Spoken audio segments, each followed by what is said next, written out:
A África do Sul reabriu seu mercado para as exportações brasileiras de carne suína. A África do Sul estava fechada para os produtos suinícolas brasileiros desde 2005, quando foram registrados focos de febre aftosa em bovinos lá no Paraná e Mato Grosso do Sul. E conforme levantamentos da Associação Brasileira de Proteína Animal, a ABPA, naquele ano, em 2005, antes do fechamento do mercado, foram exportadas 18 mil toneladas para o território sul-africano. E foi quando nós batemos o recorde de exportações totais, 625 mil toneladas exportadas, e com a África do Sul ficando como o quarto principal destino da nossa carne, respondendo por quase 3% das exportações daquele ano.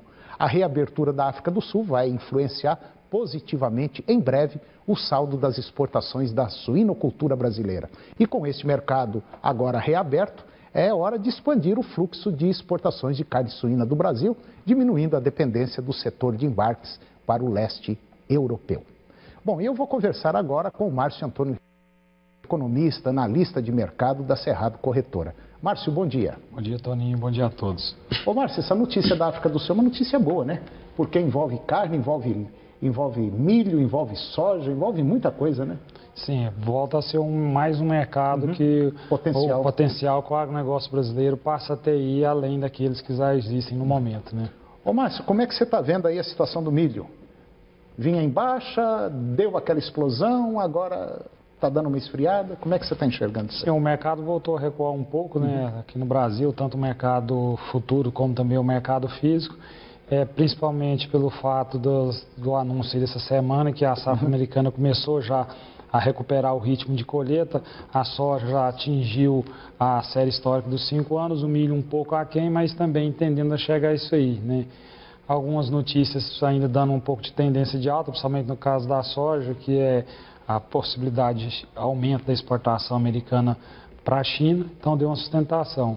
Mas, de forma geral, o mercado de milho ainda vem recuando um pouco aqui no mercado interno. E a arroba do boi para dezembro? A arroba do boi continua trabalhando aí próximo dos valores de 144, né? Recuou um pouco, tinha chegado a atingir até 146, mas a gente já vislumbra aí alguns contratos já estão sendo negociados para outubro de 2015, também, né? Ainda num volume pequeno, mas sinalizando a tendência de manutenção dessa alta aí, pelo menos nos próximos meses. É aquilo que a gente também já vem comentando, né, Márcio? O boi também não pode subir mais do que está, né? Muito porque depois estoura aqui no mercado varejista e não tem comércio. Aí começa a represar lá no frigorífico e, consequentemente, vai cair no pecuarista. O que eu acho que está acontecendo, que vai acontecer no mercado, é uma certa estabilidade mais ou menos nesse patamar. Um pouquinho para baixo, um pouquinho para cima e ficar nesses, por exemplo, em São Paulo hoje, R$ 139 a arroba. É o que tem girado aí, né? O mercado aqui em Goiás um pouco menos, girando em 132, mas com a tendência de manutenção ainda nesse nível elevado, né? Até, inclusive, para outubro de 2015, está se trabalhando e os poucos contratos que foram fechados em torno de R$ 142, que é um nível interessante para o produtor pensar em segurar o seu preço. E agora é hora também desse produtor começar a pensar em escala de produção, começar a fazer conta, uma coisa que pecuarista não gosta de fazer, mas eu acho que está na hora dele começar a pensar em ter aí um pedaço de papel e um lápis para começar a fazer cálculo, porque esse preço, mesmo a 139 em São Paulo, ou um pouco menos aqui em Goiás, dependendo da condição que você faz, você não está tendo lucro não. Tem que só tomar muito cuidado, principalmente com o nível de preço que está bezerro e quem está pensando em trabalhar com confinamento precisa buscar alternativas de adequar os custos da melhor forma possível. Tá ok. Márcio, depois do intervalo, vamos falar de um assunto muito interessante que você domina muito bem, aproveitar também o gancho do Ailton que teve aqui, para a gente falar sobre planejamento econômico financeiro, ok? Tudo bem. E a gente volta daqui a pouco, é um minuto só.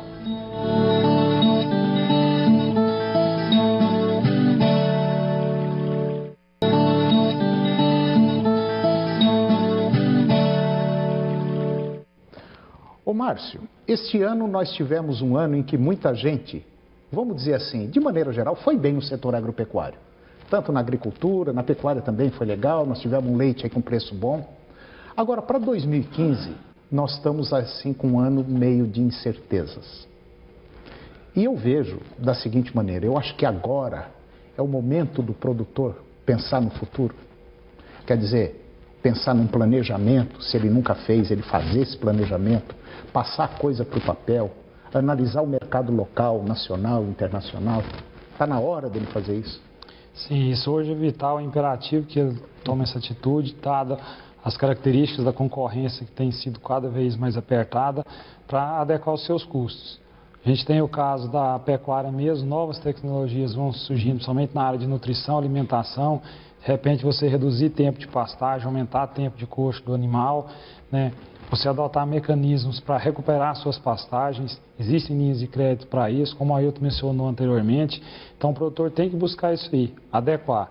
Pois o modelo que a gente vê hoje, a maior parte das propriedades, esse modelo é cesaril, não consegue mais dar um retorno necessário que você precisa nesses tempos de concorrência global. O produtor precisa pensar que ele não concorre hoje apenas com o pecuarista vizinho dele aqui. Ele concorre com o pecuarista que está lá nos Estados Unidos, está na Europa, na Austrália.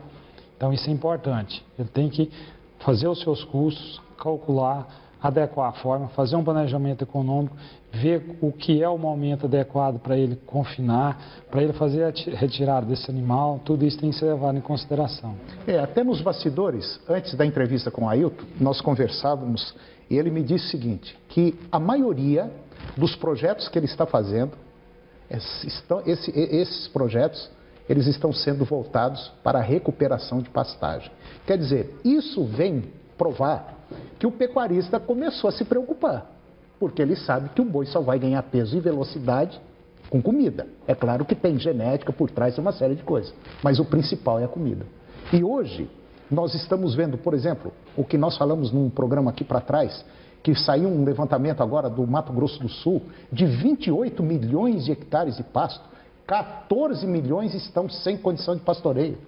Quer dizer, olha a quantidade de dinheiro que está sendo perdida por falta de recuperação de pasto. Quer dizer, hoje o produtor ele está vendo que não é caro mais recuperar um pasto, que ele tem que levar o pasto como se fosse uma lavoura de soja. Ele tem que considerar, onde tem que ser feito um cálculo muito preciso do retorno econômico. Ele vai perceber que aquele dinheiro que ele vai investir esse custo que ele terá na recuperação da pastagem vai retornar num volume muito maior na produção que ele vai ter, no ganho de peso, no encurtamento desse período de animal a pasto. Consequentemente, ele vai perceber que é imperativo e é um retorno muito interessante se ele fizer esse investimento. Ô Márcio, você é um dos poucos especialistas aqui no estado de Goiás que dá assessoria na área econômico-financeira do agronegócio. É muito difícil fazer um planejamento do dinheiro que a gente tem investido naquela propriedade ou de um dinheiro que você pegou num banco. O Ailton falou que está sobrando, tem dinheiro. Agora, você tem que ter um planejamento para tocar aquilo que você pegou, porque você vai ter que pagar, não vai? Sim, esse planejamento é importante, dependendo do seu tipo de cultura, qual é o ciclo que você vai ter de retorno, porque a partir do momento que você toma um empréstimo, já tem ali um cronograma de pagamento.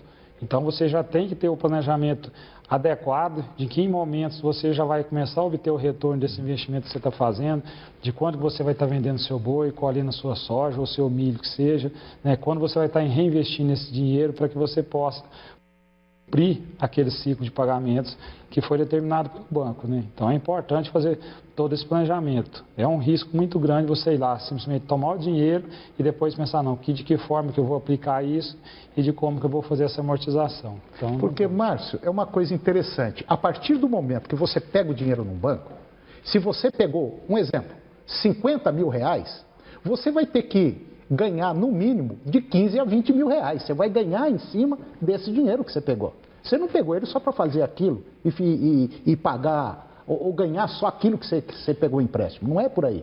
Você vai ter que ganhar em cima dele. Isso, o produtor tem que entender o seguinte também. Hoje a gente vê muito as operações barter, aquela troca insumo-produto. Muitas vezes, dependendo da linha de crédito... Isso é prejuízo. Isso que o produtor consegue no banco com uma taxa de juros, é melhor ele pegar esse dinheiro, comprar um insumo à vista, na colheita ele paga o banco do que fazer a troca.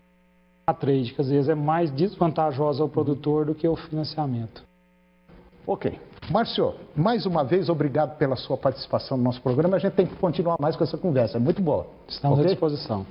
Um abraço e até o próximo. Obrigado. E o agronegócio de hoje está chegando ao fim. Para mais informações, entre no nosso site www.tvagro.com.br. E eu termino o programa de hoje com a seguinte frase: 2 coisas indicam fraqueza: calar-se quando é preciso falar e falar quando é preciso calar-se. Um grande abraço a você, um bom dia e até o próximo programa. TV Serra Dourada Goiânia. Programa Carro, Moto e Companhia. Sábado logo após o Serra Dourada Esportes, 1h30 da tarde. A seguir, Notícias da Manhã.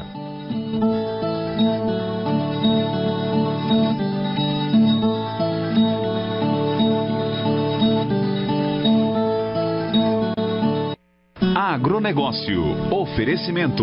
Nutroeste Nutrição Animal. Tecnologia de ponta em nutrição. Soma Fértil. Revendedora Massa e Ferguson. Presente em 75 municípios em Goiás. Produtores europeus de carne bovina começam a se desesperar com o embargo russo.